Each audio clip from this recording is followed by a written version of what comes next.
Welcome back to the channel, everyone. Manny B Investing in BI, and we're going to take a look at a Paribus blog post titled "The Power of Liquidity." So let's go ahead and blow that up and check out the post. The power of liquidity. In recent months, the financial markets have experienced increased volatility, and much of the discussion has centered around liquidity and monetary tightening. Bloomberg's intelligence senior macro strategist Mike McClune recently warned of difficult conditions ahead for cryptocurrencies due to decreasing liquidity in the markets. So all those people crying about, trading, putting in buy orders low and hoping that it goes low, we don't have any control over that. YouTubers don't have any control over that, especially smaller channels like myself who are here to just learn and grow the user base organically and really focus on the real instead of the hype. We don't control this. This is controlled at a much higher level, a broader reach. Governments, large firms, they control this stuff. Banks, the Fed. But what exactly is liquidity and why is it so important? Put simply, liquidity refers to the ease with which an asset can be bought or sold without significantly affecting its price. The more liquid an asset, the easier it is to trade without impacting its value. So when a big whale comes in and they decide to buy 30 million, 50 million, PBX tokens in one purchase, that can drastically swing the price just because there's very low liquidity in comparison to what's being moved. In the world of finance, liquidity is crucial for the smooth functioning of the economy. When investors want to buy or sell assets, they rely on the availability of a liquid market to facilitate their trade. And this goes for crypto.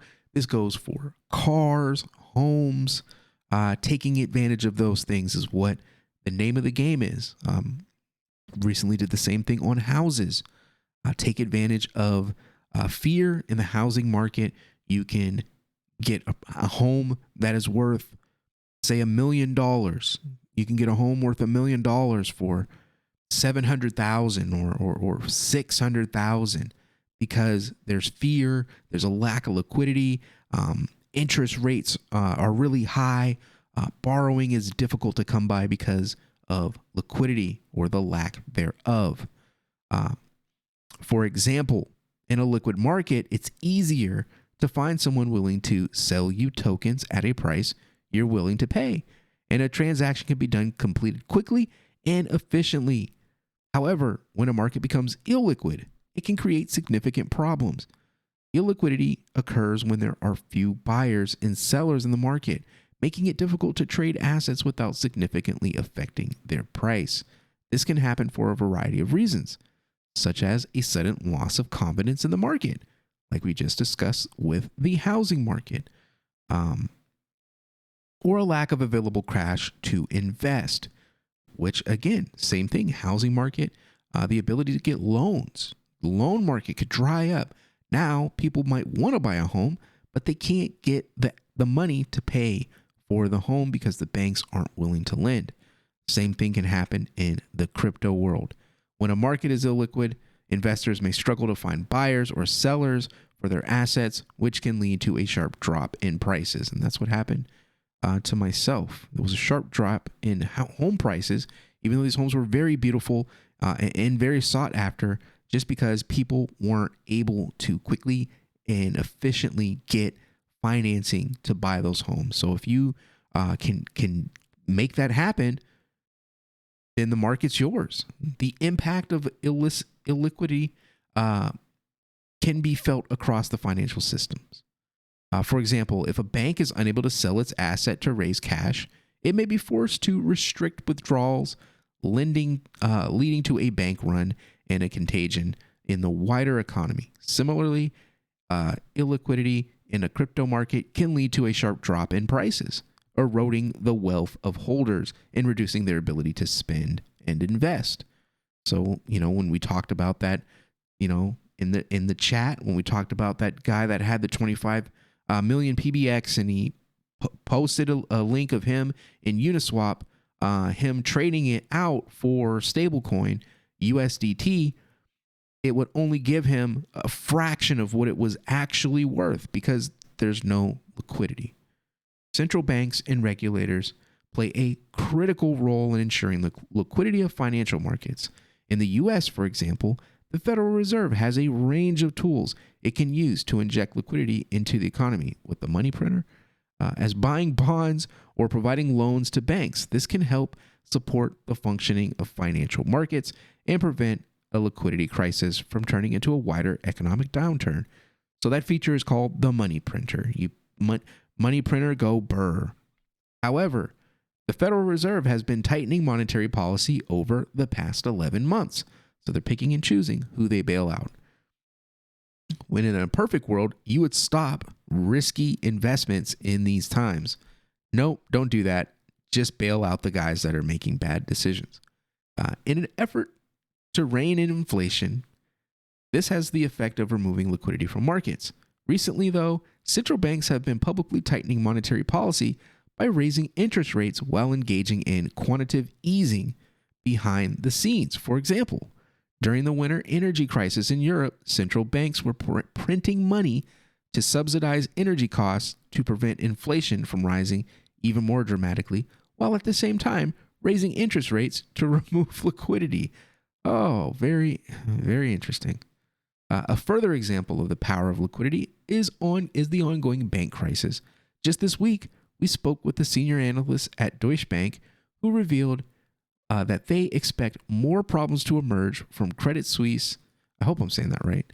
Should this happen, it would undoubtedly plunge the markets into further chaos and trigger another wave of liquidity flowing out of the banks and into other markets. Investors are already starting to hedge their positions in anticipation of the potential bad news. Simultaneously, removing liquidity from one area of the markets while adding it to another is creating ongoing turbulence and uncertainty. This creates periods of relative calm interspersed with huge swings in volatility, making future trades difficult to predict. But that's why we're starting to explore setting limit orders, looking at charts if they make sense, putting a good buy for oneself, maybe putting two, and letting the market come to you instead of chasing it.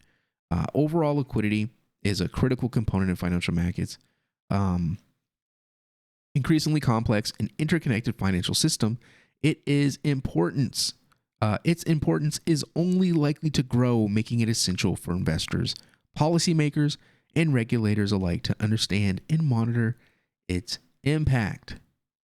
Crazy. While the potential of blockchain technology is revolutionary, the idea of crypto being able to decouple from the mainstream financial markets remains idealistic at best. The present turbulence is likely to continue for a few more months, and it's important to understand that without liquidity, there's no fuel to drive the next bull run. That is a great sentence right there. As we continue to develop our protocol, we're keeping a watchful eye on the wider macroeconomic conditions. While central banks have paused rate hikes for now, liquidity will only remain in sufficient quantities to kickstart the next phase of the market cycle after they started to cut rates. In the meantime, we're continuing to work on the next iteration of Paribus in preparation for the months ahead. So it's good that they're still working, even with the hack, even with the open source code coming. So Paribus is going to be open source. They're going to release the code. They're still working, still moving forward, and that makes me really bullish. Hopefully you're still with us. You weren't frightened away. I'm not frightened away. I'm not worried at all. I'm calm. I'm trading. So again, hey, hopefully you're still here. And if you are, thank you for sticking around. The future, I think, belongs to DeFi, but only when that money comes back. So hit that like, hit the share, subscribe, and I'll see you on the next one. Peace.